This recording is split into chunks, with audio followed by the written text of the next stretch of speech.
Hello and welcome back. So we continue with our problems. We solving problems in rigid dynamics. So we have already done first 5 problems of this set. Now let's move to the 6th problem. So this problem describes a situation where we have a 2D lamina of which is lying in the xy plane. Now there is a rotation of the axis system given with respect around the z direction. So that z direction is pointing up from the plane of this page, right. So we are giving a rotation to the axis system from x and y. We are going to x prime and y prime. Slightly different convention. Typically we keep the fixed axis as x prime y prime and rotated axis as x y, but it should not be a problem. We have to prove first that Ixx and Iyys are given by this expression, and we have to find an expression for Ix prime y prime in terms of the known parameter. We have to prove d and d. Okay, so what is given here essentially is let us assume that we know Ixx, Iyy and Ixy, right. So if we start writing this situation in terms of tensorial notation and mathematics, what do we get? Okay, so this is problem number 6 of the problem set. We have some 2D mass distribution. Sorry, this is my x, this is my y. Now what do? We give a rotation by some angle alpha, x prime, y prime. So the moment of inertia tensor in the xy system, let us assume it was Ixx, Ixy, Iyx, which will be equal to Ixy again, and Iyy. So this was the tensorial form of the moment of inertia tensor I. Now we have to find out a new expression for I in the new coordinate system. Okay, and if you remember, we discussed this in the class, and I have given you an idea on how to do this. So a rotation can, a tensor is rotated by this following transformation: R inverse, I and R.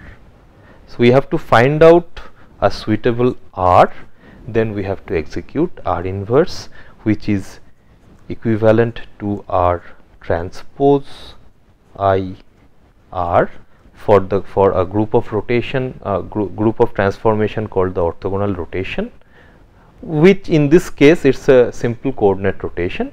So in this case R inverse is equal to R transpose for any rotation matrix. These things we are not proving, neither of these or that. So this relation, for example, is something that we are not proving. This is something that we are not proving, but you have to trust me on this. These are all, this can be easily proved by orthogonal, from the properties of orthogonal transformation.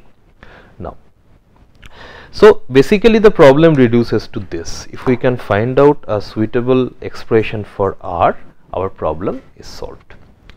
Now I am telling you R in this case can be given as cos alpha sin alpha 0 minus sin alpha cos alpha 0 and 0 0 1, which means the z direction remains invariant and the rotation is around z axis. That means the z axis remains invariant and the x and y axis, they are changing. Similarly, please keep in mind that this moment of inertia tensor we are just reducing using a subset of the full tensor. There is a 0 0 0 0 0 term here. Sorry, not 0, it will be an I z z term, right. So we are just using the small subset. In a similar manner, we will be using only this part of the rotation matrix also. So essentially it's a 3D problem, because the mass distribution is in 2D. We are reducing it, we are just ignoring this part of the tensor. Similarly, we can ignore this part of the rotation matrix, and we can write down the final expression for rotation matrix as cos alpha sin alpha minus sin alpha cos alpha. Now, how do you prove that this is the proper rotation matrix? Okay, let's look at it this way. If we have a vector in this coordinate systems, for example, the vector was this, right? So we have some vector, position vector r, let's say. Okay, now in the new coordinate, so we have a projection which is x, we have a projection in which is y. Now what happens in the new coordinate system?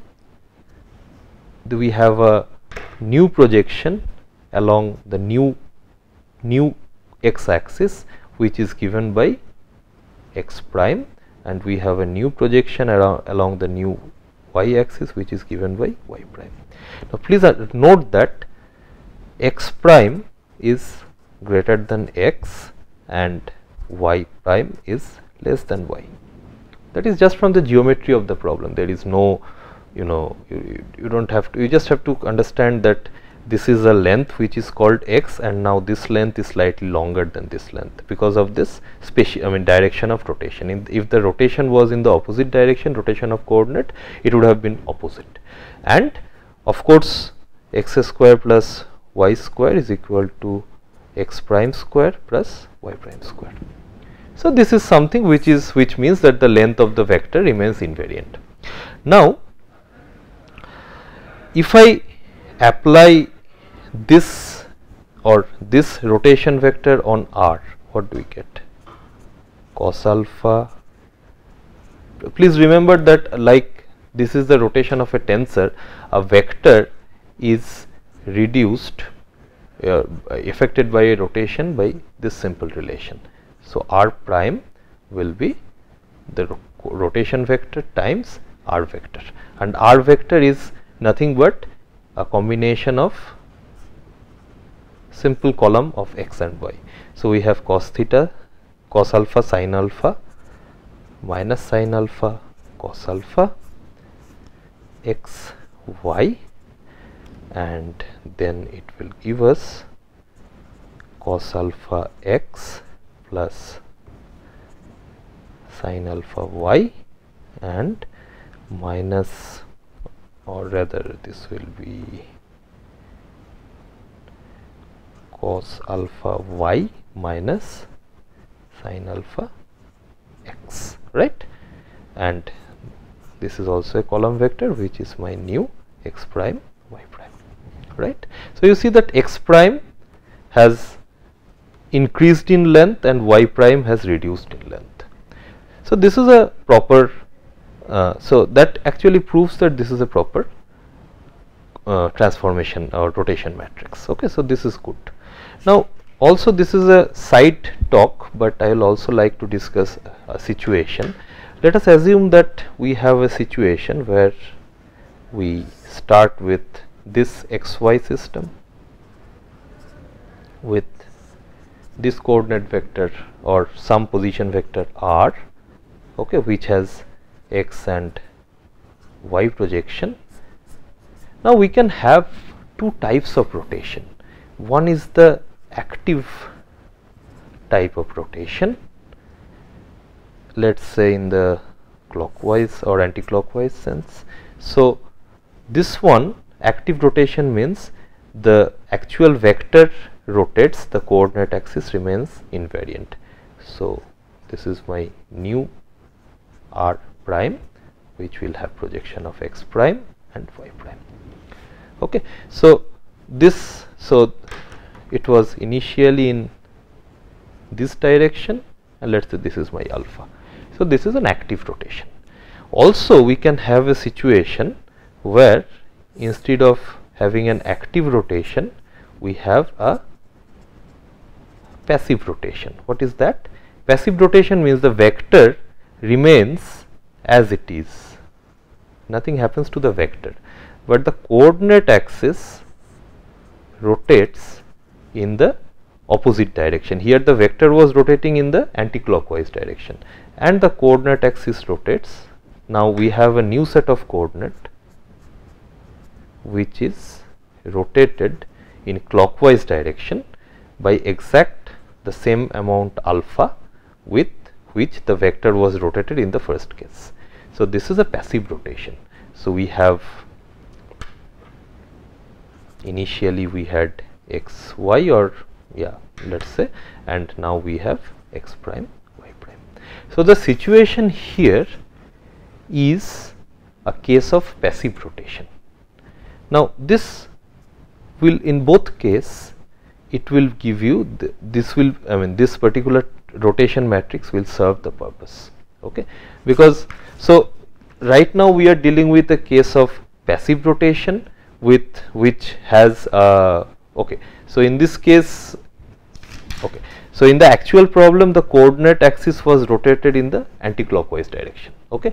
So in this case we have drawn it as if the coordinate axis have rotated in the clockwise direction. So my r in this case will be cos alpha minus sin alpha, cos alpha, okay. And what we have here, we have cos alpha minus, sorry, sin alpha minus sin alpha cos alpha, and this change in sign in the crossed off diagonal term only tells you that the rotation in this case is in let's talk about passive rotation. The passive rotation in this case is in the clockwise direction, whereas in the previous case, the case we are discussing currently, the passive rotation is in the anti-clockwise direction, right. So I just wanted to give you a quick overview of active and passive rotation, which probably when we will be discussing, you will be, you will have your courses on mathematical physics, you will have a lot detailed discussion, but just a hint, okay. So similarly, now like we considered the vector, rotation of a vector, in it could be an active rotation where the vector itself is rotating, and in passive rotation where the vector is fixed and this coordinate axis is rotating. We can have a similar situation here, either the coordinate frame is rotating or this entire object can rotate in the opposite direction. Both will result in the same exact same rotation vector. Final result will be the same, but the mode of rotation will be different. Anyway, now once we have the radius vector, now let's keep this aside for future. Now as we have the radius vector, we can calculate I prime in the new coordinate system, which will be simply given by r transpose I and r. Now if I write explicitly, the form of r transpose will be cos alpha minus sin alpha, cos alpha, and I is Ixx, Ixy, Ixy, Iyy, and we have r, which is cos alpha, sin alpha, minus sin alpha, cos alpha. So we have r transpose, this one, we have I, and we have r. Now let's execute it. So we keep this as it is. The second term will be Ixx cos alpha minus Ixy sin alpha, Ixx sin alpha plus Ixy cos alpha, okay. You also do the calculation along with me, because I might make mistakes in the long calculation, so you should do the correct thing. Minus Iyy sin alpha and Ixy sin alpha plus I yy cos alpha, and of course here we have cos alpha minus sin alpha and cos alpha. Okay, once again we have to execute this calculation, so it will be okay, so you have to multiply this with cos alpha and this with minus sin alpha and add, so it will be I xx cos square alpha minus I xy sin alpha cos alpha. So the second term will also be I xy sin alpha cos alpha minus, so we will have a 2 here, and then we have I yy sin square alpha. Similarly, we will have one term here, one term here, and one term here, and this will be my new I xx prime, I xy prime, I xy prime, I yy prime, right? Comparing, we see that I xx prime is nothing but I xx cos square alpha plus I yy sin square alpha minus 2 I xy sin alpha cos alpha. So which is what we need to prove. Similarly, we can execute each term individually, and we can write an expression for I yy prime, which is the second thing we need to prove. So let's come back to the question. So we have the first thing which we proved already, this expression. Okay, so we can also get an expression for I yy, which is also very easy. Also we have to get an expression for the cross term, so that is I x prime y prime in terms of this, which is, once we execute this tensor, everything is absolutely okay. Also, this fourth one, it will come out automatically. Just add this Ixx, the expression of Ixx and Iyy, and what you will see is, it is the 2 Ixy sin alpha cos alpha terms cancels out from these two expression, which leaves us with Ixx cos square alpha plus sin square alpha plus Iyy cos square alpha plus sin square alpha, which both will give you 1, the sin square alpha plus cos square alpha. So that means once you start, you can have the proper expression for A and B. D is very, very easy, and this is also a very important result, because so what it tells you that in D, what we can prove is Ixx Iyy is equal to Ixx alpha plus Iyy alpha.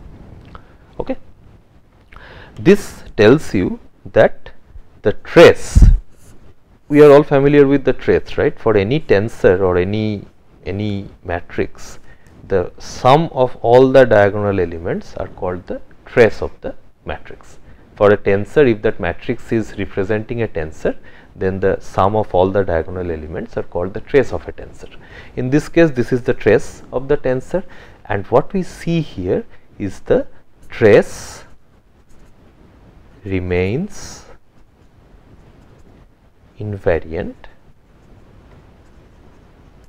under an orthogonal transformation. Trace of a tensor remains invariant under an orthogonal transformation, and that is also a very important result in terms of tensor calculus, tensor algebra, which again we are not proving formally, but we are at least proving it for the specific example we are dealing with. So because we have not gone into the details of tensor algebra and orthogonal rotation, so we cannot prove it formally. It is also very easy to prove.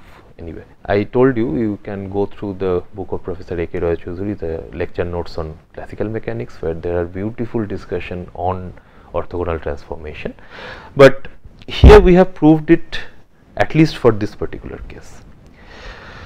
Now if we go back to the question once more, the last part, okay, we have for the plane region having moment and products of inertia given by this Ixx, Ixy and Iyy correspond to a particular xy coordinate system. The principal axes are obtained by a rotation of this axis through an angle alpha, which is given by this. Okay. So, I will tell you what happens. So, if you calculate the expression for I x prime y prime, you will find that it will give you something like I yy minus I xx, just a minute, I yy I xx plus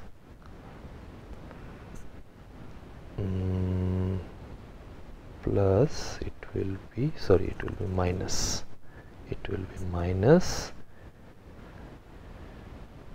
2I xy sec 2 alpha. Okay. So, this will be the expression what you will get if you compute part C of the problem, right. Now, what we are dealing with in part E, what is asked is that for a particular coordinate orientation, that means a particular value of alpha, okay, the principal axis system is obtained. I told you in the class already that a rotation, we can always find a proper set of rotation in which the matrix will be orthogonal in nature. What it means is, in some particular rotation, under some particular rotation or a similarity transformation, I mean, we of course for each rotation we will have a rotation matrix. Now, if we transform or apply a similarity transformation on moment of inertia tensor using that particular rotation matrix, it will be diagonal. Now, what happens in diagonal? In diagonal, the cross term, if you look at it carefully, this type of terms will vanish, because after transformation the matrix is I xx prime, I yy prime, I xy prime, I xy prime, right. I actually, what we have written here, this is actually is equal to I xy prime. I have noted it with I x prime y prime. It's the same thing actually, right. So, it's equivalent. So, what happens is we can always find a particular r for which r prime r I r will give you I1, I2, 0 and 0. So, once we have the expression for I x prime y prime, what we can do is we can set that equal to 0, and if we do that, we will find this particular relation that tan 2 alpha is equal to 2 I xy divided by I yy minus I xx. So, for this particular value of alpha, the I xy term, or sorry, I x prime y prime term vanishes. So, that means for this particular value of alpha, the tensor becomes diagonal. So, for this particular rotation, we will go to the diagonal frame of this particular object.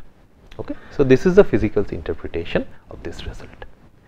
So, okay, this is, by the way, the part of the problem you can find in the theoretical mechanics by Spiegel. Okay. So, you can go through that problem once more, I mean that is given as an exercise. So, I suggest that you go through this problem all by yourself once more to understand different aspects of orthogonal transformation. If you follow this problem carefully, you will realize that trace remains invariant. First of all, you will realize how a tensor actually transforms under orthogonal transformation. Then you will know that the trace remains invariant, and then you will know that there is a particular orientation or particular value of alpha for which you will always get an orthogonal or diagonal form of the matrix. Okay, fine. So, now we have finished this 6th problem of the problem set. Now, for the 7th problem, before we could proceed to the 7th problem, we need to develop another concept which is called the inertial ellipsoid. Okay. I, moment of inertia for any given direction n capped, I think this has also been discussed in the class, is given by I is equal to n capped I tensor n capped. Now n capped in terms of the direction cosines can be given as alpha 1, alpha 2 and alpha 3, where alphas are the direction cosines measured, or actually in more convenient notation we write it as alpha, beta and gamma, where alpha is the direction cosine with respect to the of that particular direction with respect to x axis, beta is with respect to y axis and gamma is with respect to z axis. Now if we execute this, if we break it into components and execute this sum, what we will get is, I request you to go through it carefully and do it yourself. I will just write the final expression for you. So it will be Ixx alpha square plus Iyy beta square plus Izz gamma square. Okay, and there will be lots of cross term, 2Ixy alpha beta plus 2Iyz yz beta gamma and 2Izx gamma alpha, and okay, so these three terms will be there, right? Yeah, anything, and no, that's it. So this is equal to I, right? Now if I construct what I can do is I can construct a new set of vector which is given by rho, which has components of alpha by root I, beta by root I and gamma by root I. So if I define such a vector, then what I can do is I can essentially take this I to the other hand, or divide this side by I, and we can write I xx rho x square plus I xy or I yy rho y square plus I zz rho z square plus 2I xy rho x rho y plus 2I yz rho y rho z plus 2I zx rho x rho z. This we can write. Okay, and this whole thing is equal to 1 because we have taken this I in the other end, right? Now look at this equation. This equation is an equation of an ellipsoid. Ellipsoid is a also called the ellipsoid of evolution. Okay, so what it is actually, it represents a 3D surface where in each of the, sorry, not ellipsoid of evolution, that is something different, sorry. So each of this dimension, if I take the axis as rho x rho y, if I in the axis system, each of this term, if I take an axis system where the axis is marked by this vector rho, okay, instead of I x y z, we have an axis system which is scaled by 1 over root I, then in that particular axis system this one represents a ellipsoid. Now if that axis somehow coincides with the principal axis system, okay, so if alpha beta gamma represents an axis which is one of the principal axis system, that's where all the cross terms will be equal to 0 and the equation will reduce to I. So we'll just write it as I1 rho x square plus I2 rho y square plus I3 rho z square equal to 1 in an principal axis. So this is also an alternative definition of ellipsoid of inertia. Okay, so I'll start from here in the next lecture, and we'll continue with the discussion of inertial ellipsoid, and I'll try to give you a small short physical description of this. So that all in the next lecture. Thank you.